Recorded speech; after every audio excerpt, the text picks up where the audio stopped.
Olá, eu sou Raul Ferraz e você está assistindo o videocast Habeas Data no portal Dio Liberal. Hoje temos a honra de entrevistar a doutora Rejane Oliveira, juíza de direito, titular da primeira vara criminal de Quaraci e juíza auxiliar da Coordenadoria Estadual das Mulheres em Situação de Violência Doméstica e Familiar do Tribunal de Justiça do Estado do Pará. Olá, doutora Rejane. Olá, boa tarde. É um prazer. E, inicialmente, eu quero agradecer o convite e parabenizar por pautar essa matéria que é tão relevante para as mulheres do Brasil, para as mulheres do mundo. E as mulheres do Pará ficam muito agradecidas por ter esse espaço para falar sobre essa temática. Com certeza, doutora. A gente tem vivido aí tempos difíceis e há 16 anos entrava em vigor a Lei Maria da Penha, Lei 11.340 de 2006, que foi um marco histórico em defesa da mulher, né? Quais as mudanças positivas e efetivas que a Lei Maria da Penha trouxe para a proteção das mulheres? Houve redução da violência? Nós poderíamos dizer que houve redução da violência? Começando pelo fim, infelizmente não. Não. Não. Por quê? Porque a violência contra as mulheres, doutor Raul, não se resolve apenas com política criminal. Com certeza. Preciso muito mais. Mas você me falava, começou perguntando se houve alterações positivas com a edição da Lei Maria da Penha. Extremamente positivas. A Lei Maria da Penha, ela trouxe, ela deu visibilidade para uma questão gravíssima, que é a violência dentro dos lares. A violência contra as mulheres dentro dos lares, praticada por seus parceiros, por seus maridos, por seus companheiros, não somente eles. Existem outros autores ou autoras de violência doméstica e familiar contra a mulher. Mas o número expressivo, o maior número de autores dessa violência é de homens. E que são homens que têm uma relação afetiva com essas mulheres. E isso ficava dentro das quatro paredes. Ficava camuflado dentro do lar, né? Isso era, como se dizia antigamente, isso era uma questão de alcova. Era uma questão privada, da vida privada. Lembra, você deve lembrar, e as pessoas todas devem lembrar muito bem, que existia uma coisa que se falava, era muito comum se dizer que em briga de marido e mulher, ninguém mete a colher. Exatamente. Isso expressava o quê? Que o que acontecia dentro de casa era uma questão de ordem privada, e ali teria que ficar, e ali teria que ser resolvida. Com a Lei Maria da Penha, o que nós temos? Nós temos o que se diz. Essa é uma questão de Estado. Essa é uma questão que a mulher é vítima e tem os seus direitos humanos violados e que precisa da proteção do Estado para fazer cessar essa violência, para punir essa violência e para prevenir essa violência. Então, a Lei Maria da Penha, é interessante frisar isso, que a Lei Maria da Penha, ela não traz nenhum tipo penal. Ela fala das violências, das formas de violência doméstica e familiar contra a mulher, baseadas no gênero. Que aí ela está respaldada onde? A Lei Maria da Penha, ela replica o conceito das violências, dessas formas de violência, lá da Convenção de Belém do Pará. Então, a Lei Maria da Penha, o que ela traz? Ela é um grande microsistema de proteção às mulheres, baseada em 3 eixos: prevenção, proteção e punição. Mas ela não diz em nenhum momento, ela não traz em nenhum momento o que é crime, qual que conduta está criminalizada. Na Lei Maria da Penha não tem. Depois, já em 2018, houve uma lei que altera dispositivo da Lei Maria da Penha, e aí sim tem um tipo penal, que é o crime de descumprimento de medida protetiva. Sim, perfeito. Mas esse crime ele só veio ser inserido no contexto da Lei Maria da Penha, no texto da Lei Maria da Penha, em 2018. E foi importante trazer isso. Por quê? Porque dá efetividade às medidas protetivas. E as medidas protetivas que a Lei Maria da Penha tem no seu texto, no artigo 22, explicita, mas o juiz, a juíza, não está adstrito somente ao que está elencado no artigo 22. Isso é extremamente importante para a proteção das mulheres. Medidas protetivas salvam vidas.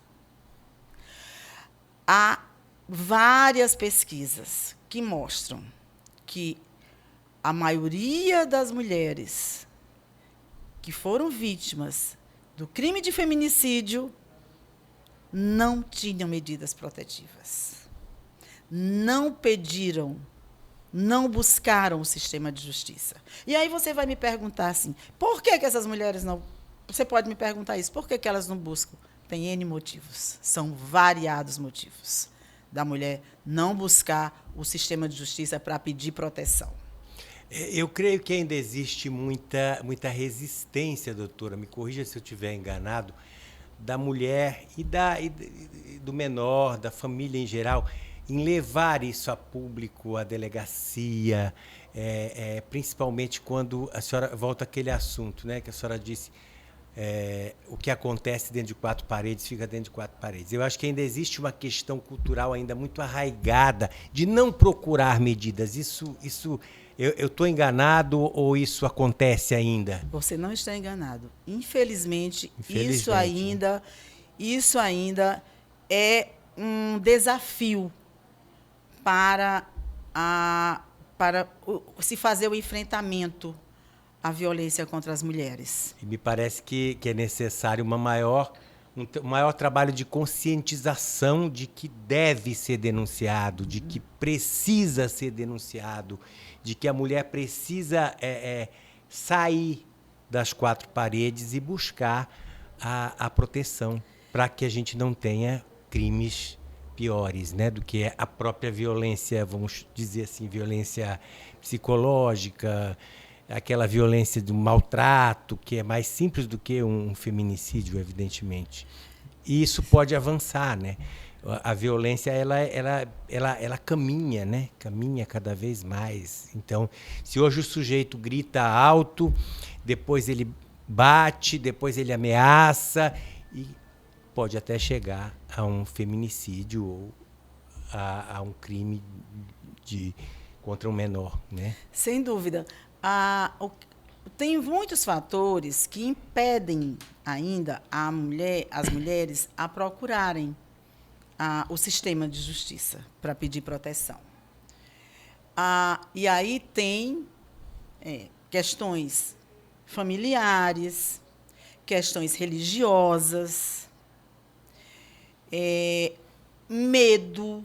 Muitas mulheres não vão porque têm medo, porque, como você disse, nem sempre é já uma violência física, mas a violência psicológica, ela paralisa muitas vezes a mulher.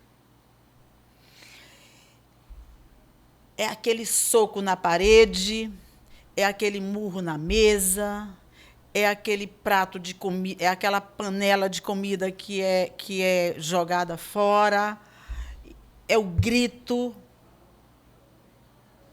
E, às vezes, as mulheres, algumas mulheres, por essa cultura machista de que a mulher tem que se submeter às vontades do marido, né?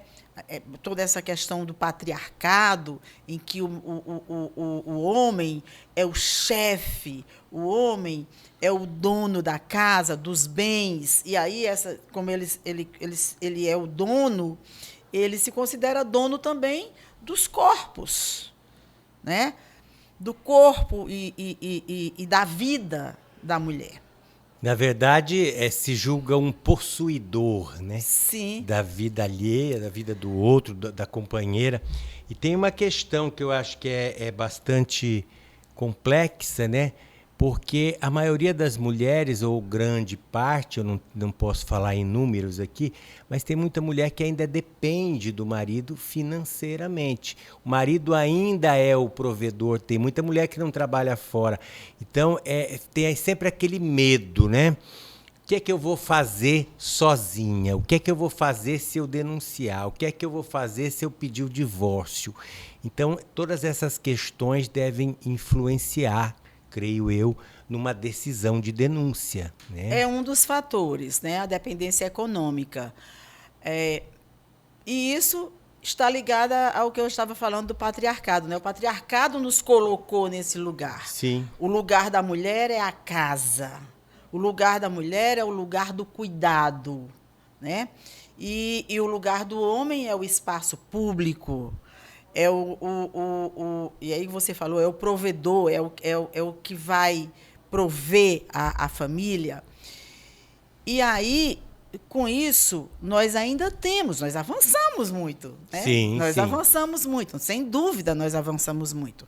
Mas para ocupar espaços de nos educarmos, porque durante muitos séculos a mulher não tinha acesso à educação, não tinha direito de estudar, de aprender a ler e a escrever. Até 1962. 1962 foi outro dia.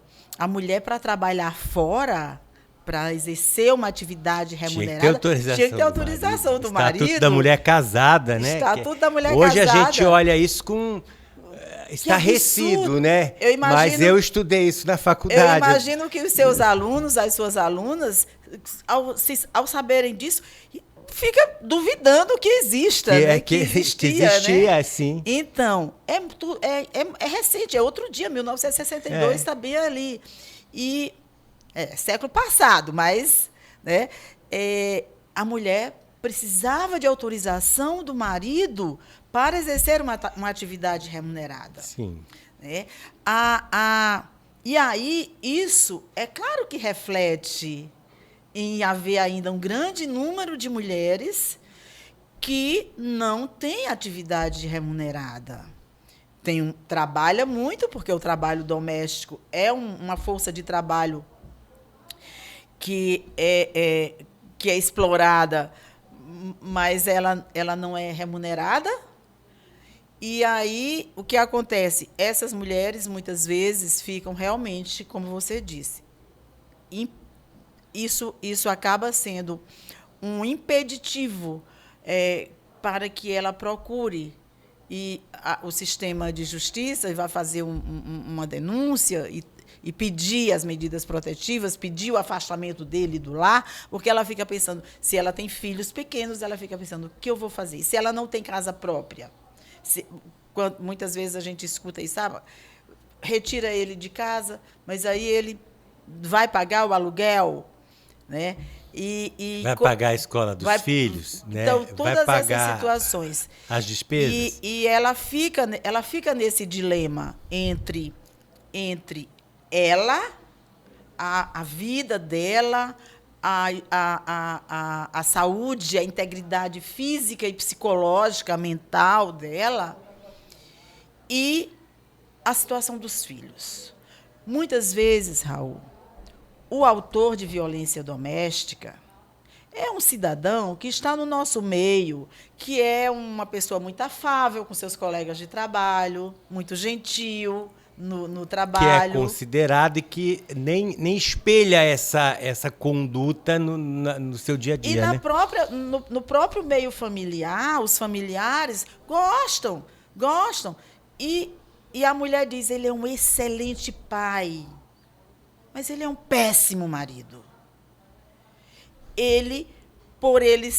Por conta daquela questão do machismo, do patriarcado, que ele se sente dono daquela mulher, ele se sente no direito de fazer com ela o que ele bem entender, né? De gritar, de praticar violência física, de bater, de fazer qualquer coisa, e até tira a vida. Quantos feminicídios se tem? Sim, Nós temos um exatamente. índice de feminicídio altíssimo no Brasil. E aí tem essa outra questão. Eu estava falando da importância da Lei Maria da Penha, de dar visibilidade para essa questão. Porque muitas mulheres... existia um certo mito, que só determinadas mulheres de determinada classe social ou homens autores de violência doméstica de determinada classe social. Não existe. Em todas as classes sociais, em toda e qualquer profissão. Não existe. Nós temos, as pesquisas mostram que as mulheres negras elas sofrem mais violência do que as mulheres brancas. Mas a violência doméstica e familiar contra a mulher, ela existe, ela permeia toda a sociedade. Doutora, e como pode ser definida a violência doméstica e familiar? E quem pode ser tutelada pela Lei Maria da Penha? E aí eu já vou acrescentar uma outra questão que é muito polêmica, e nós sabemos que houve uma evolução muito grande na questão das relações homoafetivas ou sujeitos transgêneros. Essas pessoas também podem ser tutelados, albergados por essa norma? Bom, eu sei que é polêmico e precisa de... A Lei Maria da Penha... Eu fiz 3 perguntas ao mesmo tempo. Vamos lá. Se eu esquecer alguma, você me lembra depois. Resgata. A Lei Maria da Penha, ela logo no artigo 1º, ela define o que é a violência doméstica e familiar contra a mulher, baseada no gênero. Nós temos que deixar muito claro que a Lei Maria da Penha não se aplica a toda violência praticada contra uma mulher. Para que se aplique a Lei Maria da Penha, para que tenha competência das varas de violência doméstica e familiar, essa violência ela tem que ser doméstica, ou seja, ocorrer no âmbito doméstico, no seio familiar, digamos assim. No âmbito familiar. Sim. Pode não haver coabitação, pode não, mas ser da família. Sim. Doméstico e familiar. Relações íntimas de afeto. Namorado, ex-namorado. Não é da família, não mora na mesma casa, mas tem uma relação íntima de afeto. Ou teve, né? Ou teve, porque também se for ex, também se aplica. E que essa violência seja baseada no gênero. Que venha a ser isso? Exatamente essas relações de poder, de assimetria, de que o homem domina, de que o homem submete, que o homem subjuga a mulher. Então, é preciso estar isso combinado. Que seja doméstica, família. E aí, quem é vítima? Vítima é sempre a mulher. E quando eu digo a mulher, eu não estou me referindo à mulher apenas no aspecto biológico. Mulher é toda pessoa que se identifica com o gênero feminino. Então, seja uma mulher biológica, seja uma mulher não biológica, ou seja, uma mulher transgênero, né? E com relação a relações homoafetivas, se for entre 2 mulheres, então se aplica. Se for entre 2 homens que sejam homossexuais, mas que sejam cisgênero, não se aplica, porque eles são homens. Ambos se identificam como homens. Tem uma relação homoafetiva, mas isso é orientação sexual, que é diferente de gênero, de Sim. identidade de gênero. Né? Então, com relação às mulheres, não, porque a Lei Maria da Penha diz, independente da orientação sexual. Então, entre casais homoafetivos, mulheres se aplica. Sempre se aplica. Se aplica. Com relação a mulheres transgênero, e aí leia-se, mulheres, transgênero e travestis. Aí não deixa dúvida, né? Porque já se identifica com o gênero feminino. Se identifica com o gênero feminino. Sim, então, elas são consideradas mulheres. É difícil para a sociedade compreender isso, mas tem que compreender. Está na hora de entender que existe uma diversidade. Né? E essas pessoas existem e são sujeitos de direitos. Claro. E que todas as pessoas têm que ser respeitadas com igual dignidade garantida para todas as pessoas. Então, é isso. Agora, quem é autor ou autora? Não é só homem que é autor de violência doméstica contra a mulher. Pode ser uma mulher. Não só uma mulher que tem uma relação homoafetiva com outra mulher, mas uma mãe. Pode ser autora de uma violência contra uma filha. Uma irmã, uma cunhada, uma tia, uma madrasta. Mas, veja bem, não é uma violência por uma questão de uma mãe que está brigando com a filha por conta de uma questão qualquer. Não, tem que ser baseada no gênero. Aí é porque acontece assim, na minha experiência como juíza de violência doméstica que já fui, existe muito de irmãos por conta da roupa irmãos contra irmãs.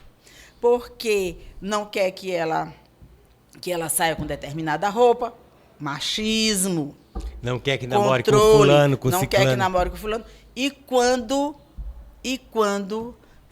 elas são lésbicas. Sim. Que aí é uma violência, é uma discriminação à orientação sexual dela. Isso ocorre muito.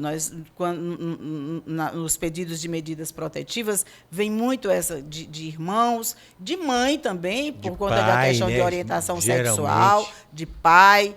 Então, existe muito isso. Então, quem pode ser autor? Qualquer pessoa, desde que tenha essa relação. Sim. Doméstica, familiar, íntima de afeto, independente de coabitação e independente de orientação sexual. E me parece que a relação familiar ela é uma relação ampla, não é só de consanguinidade, né? Não, é uma relação ampla. Pode ser por adoção, pode ser alguém que vive na família há muito tempo como até agregados. Agregados, né? Agregados que não tem consanguinidade Sim. nenhuma. Sim. E também não é adotado, mas vive ali no ambiente familiar. Sem dúvida. Bem lembrado. O Estado possui políticas públicas, doutora, para amparar as mulheres em situação de vulnerabilidade, ou as mulheres ou qualquer vítima que se enquadre na lei? E leia-se aqui em situação de violência doméstica familiar, especificamente. Qual é o amparo? Porque a gente sabe que uma decisão judicial nem sempre resolve, né? Como a senhora mesmo disse no início, precisa de muito mais do que isso. E o Estado tem algum projeto, tem alguma medida para amparar essas pessoas que não podem ficar mais dentro de casa ou que, se ficar em casa, estão expostas a risco? Existe alguma conciliação, alguma tentativa de conciliação para mostrar para o ofensor que ele não pode agir dessa forma? Enfim, o que é que se faz além de uma decisão judicial? Olha, existem alguns programas, precisa muito mais ainda. Nós temos tido muitos retrocessos no campo das políticas públicas para as mulheres. Mas, em alguns municípios, tem, por exemplo, o aluguel social. Então, a mulher que você, lá no início, você falava da dificuldade da mulher procurar o sistema de justiça para denunciar a violência, porque ela não teria como se sustentar. Então, o aluguel social. Tem alguns municípios que têm leis, né, no Brasil afora, instituindo o aluguel social, que aí é o que dá durante cada lei determina o período, 3 meses, 4 meses, 6 meses, que é o tempo para que aquela mulher possa se reestruturar. Isso é de competência do município, não do Alguns Estado. municípios, outros têm estado, tem estadual. Existe as casas, o abrigo, casa-abrigo. Então, a mulher chega na delegacia, na DEAN, ou qualquer outra delegacia, porque não é só a DEAN que atende. Sim. Né? Se ela não tiver em condições, nós só temos uma delegacia da mulher aqui em Belém. Tem uma em Ananindeua. Aqui em Belém, se a mulher está distante, não pode chegar até a DEAN, ela vai à delegacia do seu bairro. E lá é para ela ser atendida com tudo que a Lei Maria da Penha assegura para ela. Ser atendida preferencialmente por servidora do sexo feminino, porque tem uma lei que diz isso, né? E fazer o pedido das medidas protetivas, encaminhar para o juízo e ver com ela se ela quer ser abrigada. Porque para que ela possa aguardar as medidas protetivas, se ela não tem um lugar para onde ir e ela está em risco, então ela ser encaminhada para um abrigo, uma casa-abrigo, que ninguém sabe o endereço, né? Ninguém sabe o endereço, somente as pessoas que trabalham ali. Então, ela é levada para esse abrigo e lá ela permanece até que seja concedida a medida protetiva e que seja cumprida a medida de afastamento dele, né, que dê tempo ao oficial de justiça encontrá-lo, retirá-lo do ambiente familiar e ele ficar ciente de todas aquelas medidas de não poder se aproximar, de não poder manter contato. E aí ele fica ciente que, se não cumprir aquilo que eu falei, hoje tem na Lei Maria da Penha um tipo penal, que é o de descumprimento da medida protetiva. Artigo 24A da Lei Maria da Penha. Então, descumpriu, pode, se estiver em situação flagrancial, pode ser preso em flagrante pelo crime de descumprimento de medida protetiva. Se o juiz ou a juíza entender que o descumprimento se deu de uma forma que está colocando em maior risco a vida da mulher, pode decretar prisão preventiva ou pode decretar outras medidas cautelares, né? Então, ela tem essa possibilidade de abrigo. Existem alguns projetos, isso varia de município para município, essa questão de leis para cursos de capacitação para que ela possa ser inserida em mercado de trabalho. Então, há vários. Isso também já entra no contexto preventivo, vamos dizer assim, de conscientização, de prevenção. Sim. Tá. E essa prevenção que existe, conscientização, tem algum trabalho feito pelas varas especializadas, pelo Tribunal de Justiça, enfim, pelos órgãos que lidam mais diretamente com essa problemática, né? Perfeito. A Coordenadoria da Mulher, que a gente chama de CEVID, porque o nome é bem extenso, sim, então nós chamamos de CEVID. Fizemos uma siglazinha e chamamos de CEVID. A CEVID do Tribunal de Justiça existe há 10 anos. Completou 10 anos agora, recente, mês de maio. A CEVID tem alguns projetos nesse eixo que nós chamamos o eixo da prevenção. O eixo da prevenção nós trabalhamos, a CEVID trabalha desde 2016. A CEVID tem um trabalho, um projeto, que é em parceria com o Sindicato da Construção Civil. Sim, eu conheço esse projeto, eu já ouvi falar muito. Mas sim, por favor, então, continue. Eu achei uma excelente ideia quando eu tomei conhecimento, até pela própria coluna que é publicada no jornal escrito, né?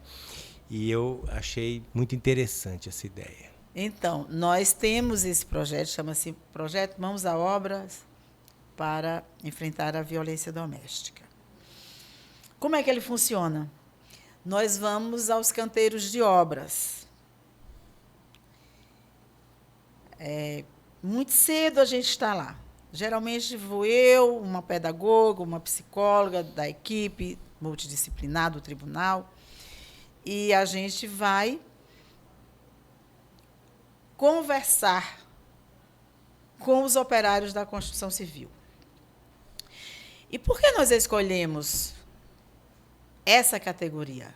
Porque essa categoria, a grande maioria, é formada por homens. Sim.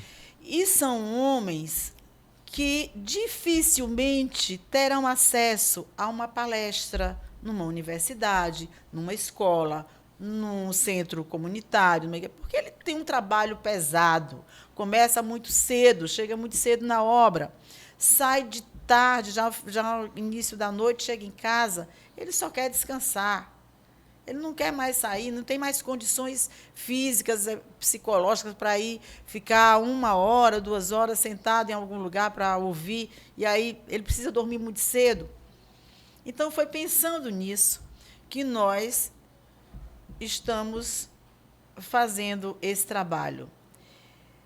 Nesse tempo, nós já alcançamos em torno de 6 mil pessoas. Nós já falamos para em torno de 6 mil pessoas. Que maravilha. Nós, durante a pandemia, o período mais fechado da pandemia, digamos assim, né, 2020, 2021, nós precisamos dar uma pausa, fazer uma pausa. E nós retornamos agora em maio, e nós, nesse mês de maio para cá, nós já fizemos acho que umas 8, já visitamos 8 obras. E é muito... Eu tenho uma alegria enorme quando eu vou para esse projeto. Esse projeto me encanta, porque nós conversamos com esses homens, dada essa dificuldade deles de ter possibilidade de ouvir informações. A gente vai lá para informar, dizer para eles o que acontece, o que é a violência, por que existe a violência doméstica. Já aí a gente fala dessas origens, né, do patriarcado, a gente fala dessa questão da cultura machista, que diz que o homem não pode chorar, que vai criando uma couraça nos homens para eles serem duros, para eles serem e terem rejeição pelo feminino, né? Essa cultura que diz que chorar é coisa de mulherzinha. Então, é uma forma de dizer para o menino, ainda menino, e ele vai crescendo com aquilo que pareça mais emocional, mas vai criando esses estereótipos. Sim. Né? E, através desses estereótipos, vai se criando mitos, e que, às vezes, isso perpassa até mesmo dentro do sistema de justiça. O estereótipo. Então, quando uma mulher, por exemplo, nos crimes de violência sexual, quantas vezes você não já ouviu alguém dizer algo assim do tipo: mas também com aquela roupa ela queria o quê? É muito... com muita intensidade que a gente ouve isso, né? Entendeu? Então, isso é tudo um processo, né, que vai... que as pessoas... que vai sendo interiorizado, né? E aí, o que acontece? Mas eu estava falando dos projetos, né, no eixo da prevenção. Então, sim, o projeto Mãos à Obras, E é um projeto que a gente já desenvolve no Tribunal de Justiça. Uma ideia maravilhosa. E que vem dando muito certo. E aí, com o projeto Mãos à Obras, o que é que a gente tem feito? Porque na pandemia, o CNJ, juntamente com a Associação de Magistrados Brasileiros, criou uma campanha de denúncia silenciosa. Acho que você já viu alguns cartazes, já né? Vi, a já campanha tive oportunidade. da mulher com um X vermelho na mão, que é uma forma de silenciosamente ela pedir ajuda. Ela dizer que está sofrendo violência e que precisa de ajuda. Então, inicialmente era uma campanha do CNJ e da AMB, mas que se tornou lei. Que bom. Se tornou lei. Então, o que é que a gente faz? Agora, nos projetos Mãos à Obras, a gente informa para eles dessa campanha. E, então, a gente pede que esses homens se tornem aliados da luta das mulheres contra a violência. E aí Ou seja, levando a educação, levando a informação e conseguindo conscientizar de que as coisas não podem ser mais como eram antigamente. Continuar dessa forma. E aí a gente pede. E aí, olha, por exemplo, vê uma mulher sofrendo violência, você pode fazer alguma coisa, porque Denuncie. você pode salvar aquela vida. Denuncia. Se você não pode chegar lá e intervir fisicamente, diretamente, chame a polícia. Chame a polícia, denuncie. Então, são essas informações que a gente leva. Mas a gente tem um projeto muito bom também, que é nas escolas. O judiciário vai à escola. Também já ouvi falar. Nós estamos com um tempo assim um pouquinho apertado, que parece que não, mas já foi meia hora. É rápido mesmo. Mas é porque é muita coisa. Então, o judiciário na escola é também na prevenção, que aí a gente trabalha com os professores e as professoras, todo o conteúdo. A gente trabalha com alunos e alunas, mas os professores e professoras dão continuidade. A gente não vai lá e vai embora e aquilo acabou. Não, tem uma continuidade forma que e fica, permanece naquela escola. Nós já temos trabalhado com mais ou menos 25 escolas. No eixo da proteção, nós temos a Patrulha Maria da Penha, que aí é no eixo da proteção. São as mulheres que já estão inseridas no sistema de justiça, que já têm medida protetiva, mas que essas mulheres continuam, mesmo com medidas protetivas, elas continuam em risco. E aí elas precisam de uma proteção efetiva. Então, a patrulha, ela é inserida no programa, é o juiz ou a juíza que insere, ela pede, é inserida no programa e a patrulha pode atender, mas também pode chegar lá a qualquer momento e verificar se está tudo bem. Já vai dar uma atenção especial para aquela casa, para aquela família. Só o fato de o agressor saber que a qualquer momento a polícia pode chegar ali, ele não vai se aproximar daquela mulher. Então, hoje, desde 2019, nós estamos ampliando era só Belém, começou em 2015, era só Belém, agora nós já estamos em 12 municípios. E estamos trabalhando para ampliar mais. Isso é um projeto, é uma parceria do Tribunal de Justiça com o governo do Estado. Aí, Polícia Militar, e aí as prefeituras aderem ao projeto, ao programa, e são parceiros junto com o Estado. Polícia Militar, Guarda Municipal, e enfim. Porque tem que ser assim, Raul. Tem que ser um trabalho conjunto. Trabalho conjunto. O juiz sozinho não pode fazer nada. Tem que ser um trabalho conjunto. Estado, e aí Estado, quando eu falo, é Judiciário, Ministério Público, Defensoria Pública, OAB... E a organizações civil, não governamentais, todas as organizações da comunidade, a sociedade tem que entender que nós não podemos conviver com continuar, não é civilizado nós continuarmos sendo o 5º país no mundo onde mais se mata a mulher. País que nós temos... A Lei Maria da Penha é considerada pela ONU como a 3ª melhor lei do mundo de proteção às mulheres. Mas nós só viemos ter uma lei em 2006 porque a Comissão Interamericana de Direitos Humanos disse que o Brasil tinha que fazer. Disse que o Brasil tinha que adotar medidas em todas as esferas, inclusive de cunho legislativo, para prevenir, punir e erradicar a violência contra as mulheres. Doutora, foi muito esclarecedora a sua entrevista. Eu espero que a senhora possa vir outras vezes, a gente possa marcar outros bate-papos. E eu fico muito agradecido, e creio que o público também, de ter acesso a essas informações. E eu espero que a senhora volte outras vezes. Muito obrigado. Será um grande prazer, e eu é que agradeço pela oportunidade de poder falar dessa questão, que é muito importante, e que, infelizmente, os veículos de comunicação ainda pautam muito pouco essa matéria. A não ser quando tem um caso grave que ganha muita repercussão, aí se fala pontualmente. Mas eu acho que precisaria ter, que os meios de comunicação deveriam, como forma de educação para essa questão de diminuir essa desigualdade entre homens e mulheres e de diminuir a violência contra as mulheres, de ter todo o tempo, em tudo que fosse falar da importância da Lei Maria da Penha, da importância de